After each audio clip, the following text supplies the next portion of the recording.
Yo tout le monde, c'est Zbuzz2905 ou plutôt Ener2905 maintenant. J'ai changé de pseudo, oui.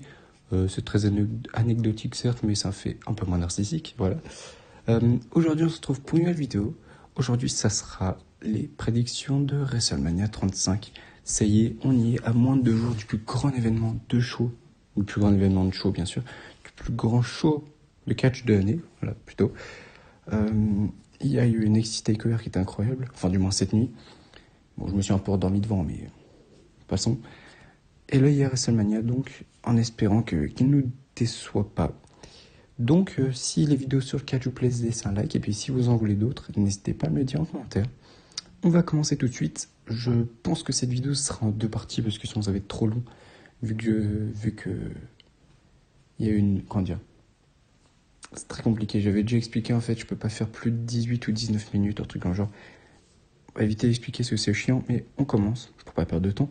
Donc, la WWE présentera son plus grand show de l'année, WrestleMania 35, avec un très bon accent évidemment, le 7 avril 2019 depuis le MetLife Stadium, situé à East Rutherford, au New Jersey, à New York.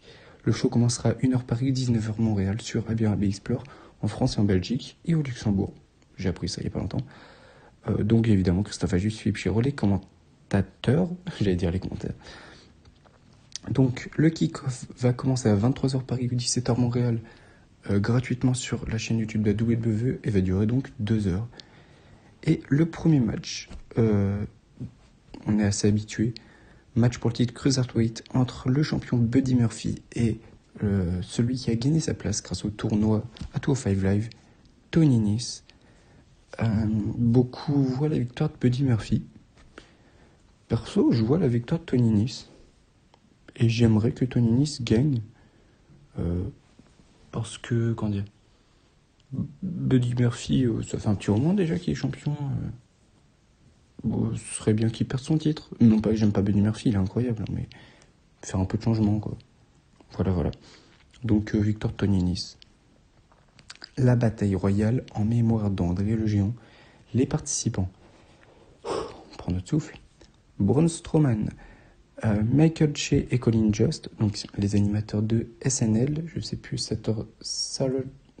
déjà j'arrive même plus à dire samedi en anglais, Saturday Night, je sais plus c'est quoi le dernier, Andrade, Apollo Crews, Titus O'Neil, Tyler Breeze, Jinder Mahal, Noé José, Bobby Roode, Chad Gable, Kalisto Grand Metallic, Lindsay Dorado, Bodalas, Kurt Saxel, Islater, Rhino, Victor Connor, Ali, maintenant je sais plus pourquoi on l'appelle, enfin je sais pas pourquoi on l'appelle plus Mustafa Ali, mais Ali, Shelton Benjamin, Le Gallo, Kerr Anderson, Matt Hardy, Jeff Hardy, Otis Tucker, EC Free et à déterminer. Je crois que ça fait 30 si je sais compter. Donc ça serait pile assez normalement pour une bataille royale, mais sûrement 2-3 surprises. Victoire de Braun Strowman. C'est vrai que ceux qui ont gagné ces batailles royales ne sont pas devenus grand chose dans le futur. Hein. Le meilleur c'est quand même Cesaro, quoi. WrestleMania 30, maintenant il fait The Bar, quoi. Enfin, c'est une bonne équipe, mais c'est pas ce qu'on attendait. Puis il y a eu WrestleMania 31, c'était le Big Show. 32, Corbin. 33, Mojo Rawley, encore pire. Et l'année dernière, c'était Matt Hardy. Voilà. On sait ce que ces gars sont devenus aujourd'hui. En espérant que ça fasse pas pareil à Braun Strowman, même si j'ai très très peur. Voilà, je vais pas dire que je vais pas dire que je suis pressé, mais j'avais bien envie de voir ce qui va se passer avec Michael Che et Colin Jost. Voilà, victoire de Braun Strowman, ou sinon, s'il gagne pas, peu importe, fait gagner Jeff Hardy, hein, voilà, ou Ali, peu importe. Par contre, la bataille royale féminine, il n'y a que 13 participantes d'annoncer. Incroyable.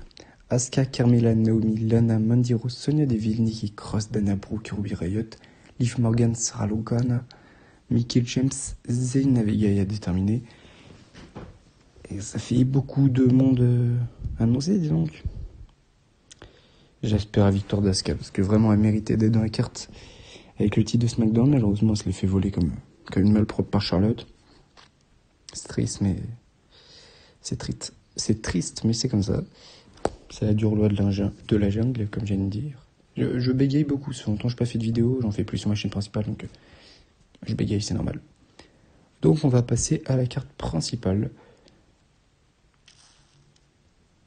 Alors, concert musical, Elias chantera sur la plus grande scène de toutes. Très intéressant, il va sûrement être interrompu par quelqu'un, bon ça on a l'habitude. Alexa Bliss sera la présentatrice, sera la host de ce WrestleMania 35. Voilà, très intéressant. Match pour les titres par équipe de Raw. Les Revival, les champions affrontent Zack Ryder et Kurt Hawkins. Ouais, bah Kurt Hawkins à WrestleMania, quoi, ça fait peur. Ça fait très très peur. Victoire de Revival. Si Zack Ryder et Kurt Hawkins gagnent, je pleure. Clairement. Ça serait très triste pour les Revival. Match pour les titres par équipe de SmackDown. Ricochet et Aleister Black qui ont eu... peut-être le plus beau match de la soirée cette nuit à TakeOver. Je me suis un peu endormi devant Adam Cole Gargano, mais ça devait être sûrement un très très bon match. Puis, vraiment, j'ai raté le milieu, donc c'est dommage. Et Ricochet et Aleister Black, leur match était incroyable à NXT. NXT TakeOver.